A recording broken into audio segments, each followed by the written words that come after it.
Hello guys, welcome back to the channel. तो इस video में हमारा टॉपिक है intracellular accumulations. Cell injury का एक बहुत ही इंपॉर्टेंट टॉपिक है ये इंट्रा सेलुलर एक्यूमुलेशंस। इसमें होता क्या है, देखो इसके मीनिंग, नाम में इसका मीनिंग छुपा हुआ है। इंट्रा मतलब इनसाइड, सेलुलर मतलब सेल का, और एक्यूमुलेशंस मतलब डिपोजिशंस, मतलब सेल के अंदर कोई किसी चीज़ का पर्टिकुलर कोई सम चीज़ का डिपोजिशंस को हम इस वीडियो में हम डिस्कस करेंगे। ओके, तो कौन से टाइप का डिपोजिशंस हो सकते हैं वही देख रहे हैं।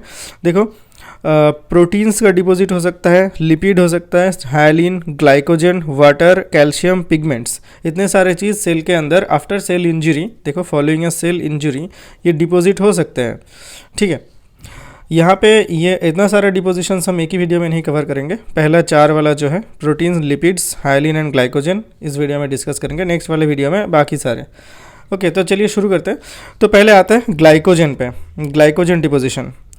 तो ग्लाइकोजन डिपोजिशन मतलब सेल इंजरी, मतलब ये सेल इंजरी के बाद ही होगा। तो कौन से टाइप के डिजीज़ कंडीशन में ये सारे से इस टाइप का डिपोजिशन दिखा जाता है, वो एक होता है obviously glycogen storage disorder. Glycogen का एक्सेस हो जाएगा तब डिपॉजिट हो जाएगा सेल के अंदर, तो वो होता है ग्लाइकोजन स्टोरेज डिसऑर्डर। दूसरा होता है डायबिटिक नेफ्रोपैथी। ओके, तो डायबिटिक नेफ्रोपैथी का जो सीवियर कंडीशन है उस टाइम पे क्या होता है, जो हमारे पीसीटी होता है किडनी में, पीसीटी में मतलब प्रॉक्सिमल कन्वल्यूटेड ट्यूब्यूल्स, वहाँ पे उसके वॉल पे एक लीशन, मतलब जब डिपॉजिट होता है ग्लाइकोजन तब एक टाइप का लीशन छोड़ जाता है, वहाँ पे एक मार्क छोड़ जाता है। उसे हम बोलते हैं अरमानी एप्स्टीन लीशन।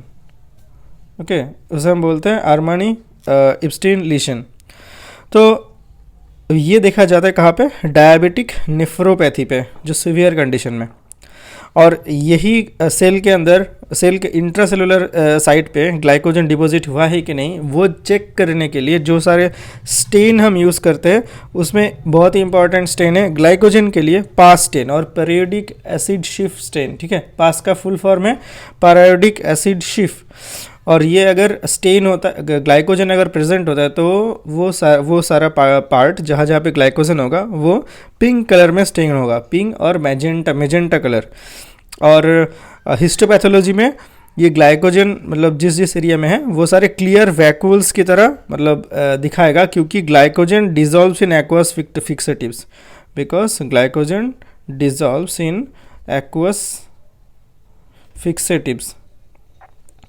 तो ये हो गया ग्लाइकोजन का, मतलब हिस्टोपैथोलॉजी में क्या दिखेगा, वो एक क्लियर वैक्यूल्स दिखेगा वो सारे सेल्स में। और स्पेशल स्टेन ग्लाइकोजन को मार्क करने के लिए वो हम यूज़ करेंगे पास स्टेन। ओके, और पीरियोडिक एसिड शिफ्ट। और ये दिखा जाता है 2 टाइप के डिसऑर्डर में।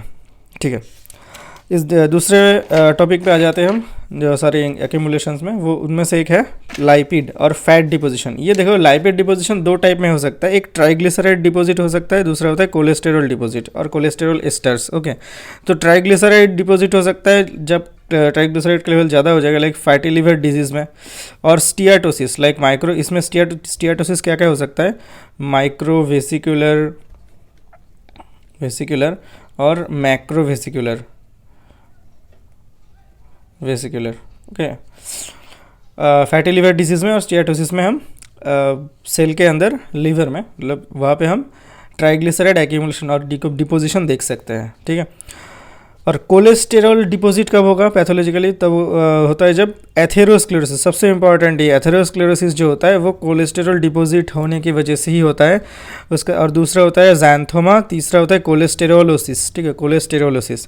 और इसका स्पेशल स्टेन क्या है, कोलेस्टेरॉल को मतलब स्टेन करने के लिए, मार्क करने के लिए हिस्टोपैथोलॉजी में, वह ऑयल रेड ओ और सुडान ब्लैक।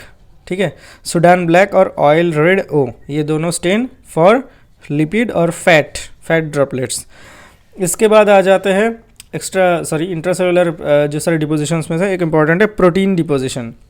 देखो, प्रोटीन और एक टाइप है और एक है हाइलिन। ये दोनों का डिपोजिशन ऑलमोस्ट सेम ही दिखता है अगर इंट्रासेलुलर साइड में डिपोजिट होता है। कैसे सेम है, देखो, अगर हिस्टोपैथोलॉजी अगर हम उसका करेंगे तो मतलब हिमाटोक्सिलिन और रियोसिन स्टेनिंग अगर करेंगे तब वो इयोसिनोफिलिक टाइप का दिखाएगा अपीयरेंस। ठीक है, इयोसिनोफिलिक साथ में देखो हाइलिन भी इयोसिनोफिलिक दिखाएगा, प्रोटीन भी इयोसिनोफिलिक दिखाएगा। फ़र्क कहाँ पे आएगा, ये प्रोटीन जो होता है ग्रैन्युलर अपीयरेंस आता है, इसका अपीयरेंस ग्रैन्युलर रहेगा, लेकिन हायलिन का वो स्मूथ होता है, ये स्मूथ होता है, मतलब इसका पिंक आएगा लेकिन स्मूथ आएगा वो अपीयरेंस। एग्जाम्पल क्या है प्रोटीन डिपोजिशन से कौन से फॉर्म में हो सकता है, एक तो रसेल बॉडी, दूसरा डचर बॉडी। ये रसेल बॉडी है इंट्रा साइटोप्लाज्मिक इंक्लूशन और डचर बॉडी होता है इंट्रा न्यूक्लियर इंक्लूशन। कहाँ दिखता है, मल्टीपल माइलोमा, जहाँ पे क्या होता है एबनॉर्मल इम्यूनोग्लोबुलिन्स प्रोड्यूस होता है। ठीक है, तो वहाँ पे हम देखेंगे, जब टॉपिक डिस्कस करेंगे तो वहाँ पे हम इंट्रासेलुलर साइट में प्रोटीन डिपॉजिट होते देखेंगे हम, और as a form of Russell body और डचर बॉडी।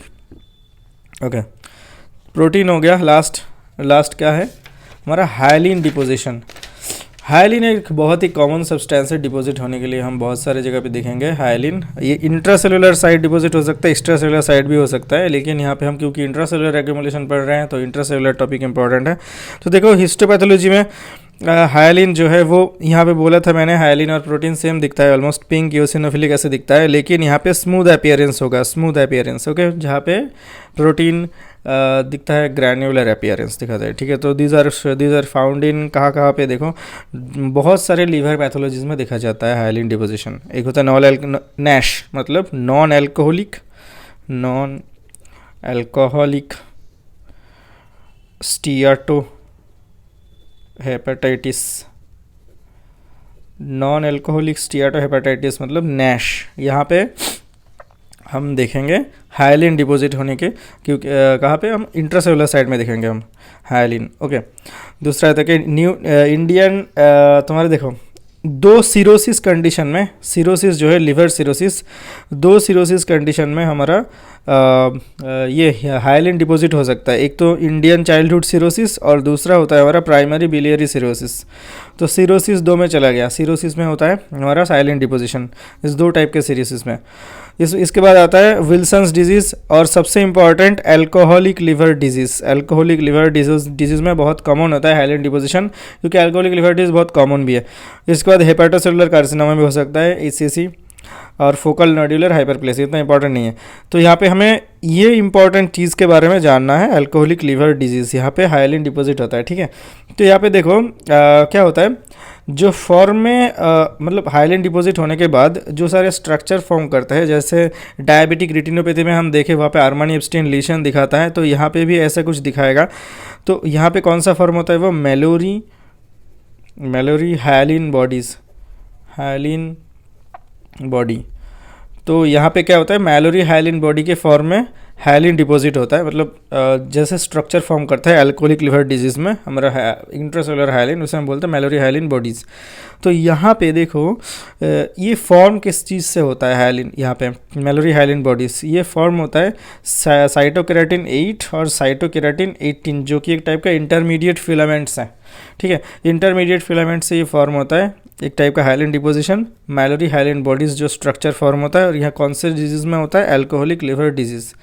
ओके, तो ये हो गया हमारा 4 टाइप का, मतलब एग्जाम्पल्स हमारे इंट्रासेलुलर एक्यूमुलेशंस का। बाकी रह गया हमारा बहुत इंपॉर्टेंट कैल्शियम और हमारा पिगमेंट डिपोजिशन, वो हम डिस्कस करेंगे किसी और वीडियो में। तो मिलते हैं नेक्स्ट वीडियो में, टिल देन गुड बाय।